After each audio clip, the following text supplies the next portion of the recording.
तुमचं कर्तृत्व असं ठेवा की तुमचा इतिहास लोकांनी शोधला पाहिजे।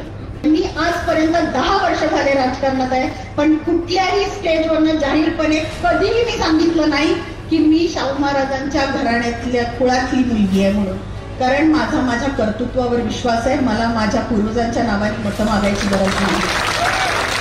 आज आपल्या बरोबर मुश्रीफ साहेबांची ताकद आहे, समरजित राजेंची ताकद आहे, माडिकांची ताकद आहे, इकडे आंबेडकर साहेब आहेत, राजेश पाटील साहेब आहेत, केपी साहेब आहेत, सगळ्यांची ताकद आपल्या बरोबर आहे। मंडलिक साहेबांचा स्वतःचा वैयक्तिक ताकदीचा गट आहे। कशाला घ्यायचं काम आहे? स्पेशियस, लक्झुरियस, सगळं मिळेल अगदी मनासारखं। बटू बिल्डर्स यांचा नवीन गृहप्रकल्प गृहलक्ष्मी रचना। जेव्हा आपण म्हणतो छत्रपती शाहू महाराजांचं मी वंशज आहे, तर आम्ही विचारांचे वंशज म्हणून मानतो, रक्ताचे आहे। पण या व्यासपीठावरती मुश्रीफ साहेब पहिल्यांदा जेव्हा आम्ही आलो तेव्हा आमची ओळख अशी करून देण्यात आली की आम्ही वंशज आहोत किंवा या घराण्याचे सदस्य आहोत। पण मी खरं सांगते, मी आजपर्यंत 10 वर्ष झाले राजकारणात आहे, पण कुठल्याही स्टेजवरनं जाहीरपणे कधीही मी सांगितलं नाही की मी शाहू महाराजांच्या घराण्यातल्या कुळातली मुलगी आहे म्हणून, कारण माझ्या कर्तृत्वावर विश्वास आहे। मला माझ्या पूर्वजांच्या नावाने मतं मागायची गरज नाही। मी म्हटलं तसं राजघराण्यात जन्म घेणं ही खूप मोठी जबाबदारी असते आणि ती जबाबदारी मी पेलती आहे, कारण त्याचं जी जाणीव असते ती माझ्या आई वडिलांनी सतत मला करून दिलेली आहे। तुमचं कर्तृत्व असं ठेवा की तुमचा इतिहास लोकांनी शोधला पाहिजे। जर लोकशाही म्हणताय तर लोकशाहीने निवडणूक होऊ दे। समोरच्या उमेदवाराला प्रश्न विचारण्याचा पूर्ण अधिकार आहे। समोरच्या उमेदवाराने जर प्रश्न विचारला तर ते कोल्हापूरच्या अस्मितेशी जोडू नये, कोल्हापूरच्या स्वाभिमानाशी विनाकारण जोडू नये आणि लोकांची दिशाभूल करण्याचा प्रयत्न करू नये। मंडलिक साहेबांनी मध्ये प्रश्न विचारला होता, हे थेट वंशज आहेत का? त्यांनी प्रश्न विचारल्यावरती काही भाडोत्री लोक जी वाटच बघतात कधी एकदा पुतळ्याखाली येतोय आणि आंदोलन करतोय, आणि मग त्यांनी आंदोलनात बसायचं आणि मग यांच्यावरती नावं ठेवायची। काय अधिकार आहे?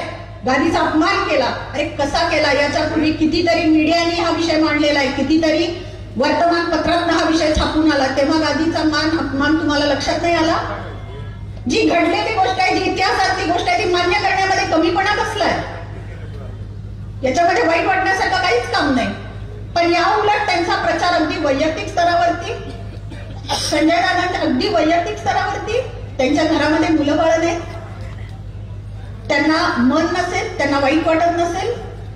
आज दिवंगत मंडलिक साहेबांचा सुद्धा तुम्ही फोटो लावून त्यांच्यावरती व्हिडिओज करता आणि मग त्यांना प्रश्न विचारला की त्यांचा अपमान होतो का? कारण हे राजकारणात जन्माला नाही आले म्हणून यांना प्रश्न विचारण्याचा अधिकार नाही। ही लोकशाही वाचवायला चालले संसदेत सगळे काँग्रेसची लोक। हा त्यांच्या समाजाचा विचार आहे, ही लोकशाही आहे जिथं लोकांना प्रश्न विचारायला सुद्धा परवानगी नाही। हे मतदान लोकशाहीमध्ये झालं पाहिजे, पूर्ण विचार करून झालं पाहिजे। आज कागलमध्ये येऊन इतकंच तुम्हाला सांगते की आज जरा मी जास्त बोलले, मुश्रीफ साहेबांची परवानगी घेऊन बोलले। आज माहेरी आल्याचा आनंद जरा जास्त आहे। आज आपल्या बरोबर मुश्रीफ साहेबांची ताकद आहे, समरजित राजेंची ताकद आहे, माडिकांची ताकद आहे, इकडे आंबेडकर साहेब आहेत, राजेश पाटील साहेब आहेत, केपी साहेब आहेत, सगळ्यांची ताकद आपल्या बरोबर आहे। मंडलिक साहेबांचा स्वतःचा वैयक्तिक ताकदीचा गट आहे। कशाला घ्यायचं काम आहे? आपल्या मंडलिक साहेबांना कागलमधनं अशी लीड द्या की ती अख्खी लीड घेऊन जेव्हा संजय दादा मंडलिक साहेब कागलच्या बाहेर पडतील तेव्हा कोल्हापूरच्या लोकसभेमध्ये कुठेही ती लीड टिकणार नाही। आपल्या संस्कृतीमध्ये ही पद्धत आहे की मुलगी माहेरी आली की तिला रिकाम्या हाताने सासरी पाठवत नाही। त्यामुळं तुमच्या सर्वांच्याकडं मी जाता जाता एवढंच मागणं मागते की संजय दादांना 7 तारखेला मतदान करायला जाताना धनुष्यबाणाच्या समोरचं बटन दाबून प्रचंड मताने विजय करून ही ओवाळणी माझ्या ओटीत घाला, एवढी मी तुम्हाला सर्वांना विनंती करते। अशाच नवनवीन अपडेट पाहण्यासाठी आमच्या KK न्यूज चॅनेलला सबस्क्राईब करा।